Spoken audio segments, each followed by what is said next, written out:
Welcome to The Explainer. Today we're tackling one of those questions that's just massive, but also super personal. What does it truly mean to be human?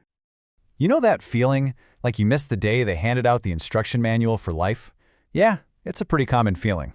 Well, it turns out we've actually been writing that manual for centuries, and today we're going to take a look at a few different versions. First up, let's start with the really personal, practical stuff, kind of like a step-by-step guide for navigating the whole human experience from the inside out. And a really popular place to start is with this classic framework, Maslow's hierarchy of needs. The concept is actually pretty simple, but it's so powerful. I mean, think about it. You can't really get into deep philosophical thoughts about your purpose if you're worried about where your next meal is coming from, right? We build our lives up layer by layer. We start with the basics, survival, and work our way up to the highest forms of connection and finding our place in the world. So building on that foundation, this whole how-to approach really hammers home the idea that you've got to know yourself first. And we're not just talking about abstract stuff. It's about the nitty-gritty, practical things like, are you a morning person or a night owl, an introvert or an extrovert?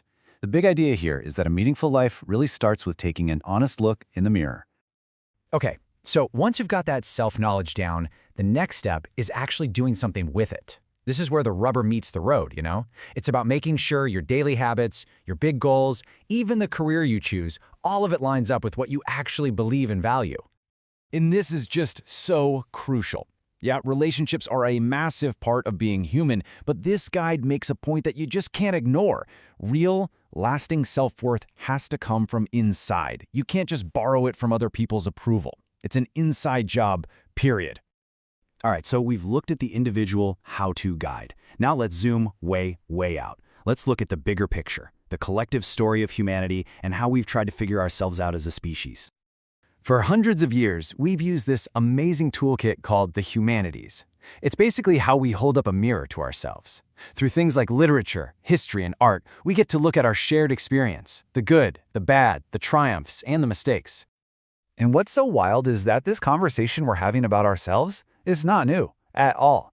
I mean, look at this timeline. It goes all the way back to ancient Greece and has been changing and evolving right along with us, constantly getting tweaked to fit the world we're living in. This is where we hit a really key difference. The humanities offer a totally different kind of truth than the sciences do. Science is amazing at telling us how things work, right? The nuts and bolts, the cause and effect. But the humanities, they dig into the why, the meaning, the purpose, the goals behind it all. It's not about finding a single empirical truth, but about understanding the many different interpretations of it. And that's why this stuff matters so much. Seriously, diving into our collective stories and our art isn't just some dusty academic thing. It's what gives us the tools like empathy and critical thinking that we desperately need to navigate this incredibly complicated world. And, to just understand each other a little better. Okay, but what if both that personal instruction manual and the big cultural mirror are kind of missing the point? Let's throw a curveball in here and look at a third and maybe more radical perspective, one that comes from science and evolution. Just take a second and let that number sink in. 98%. After all of our art and our cities and our philosophies, genetically, we are almost identical to chimps. So if the secret to being human isn't baked into our DNA, then where in the world is it? So the psychologist Philippe Rachat comes along with this really fascinating argument. He says, look, our uniqueness, it isn't some piece of special hardware we have. It's not a bigger brain, it's not one particular skill we've mastered, it's not really anything inside of us. So if it's not inside us, where is it? Rachat says our humanity comes from the special niche we create outside of ourselves. Think about it like this. A wolf is built to adapt to the forest, right? But we humans have to adapt to a world we've built ourselves. A world of laws and money and shared beliefs and worrying about our reputation. No other animal does that. And a huge piece of this puzzle is a simple biological fact. Human babies are born ridiculously helpless. I mean, a baby horse can stand up in minutes. We can't for a year. That long period of being totally dependent forces us into this intense social learning environment. It hardwires us to watch others, to trust others, and to build empathy just to survive.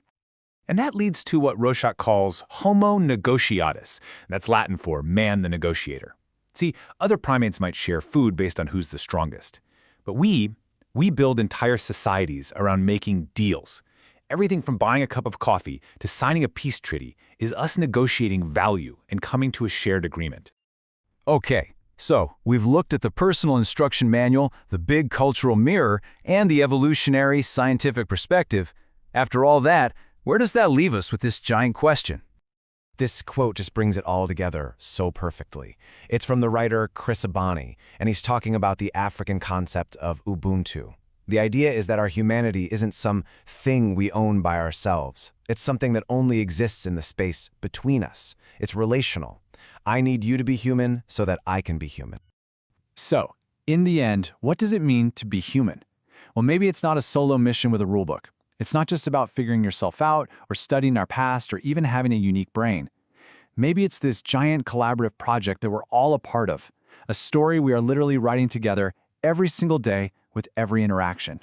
And that brings this huge abstract question right back down to earth, right back to you and me. So if our humanity is really defined by how we relate to each other, the question is, how are you defining it today?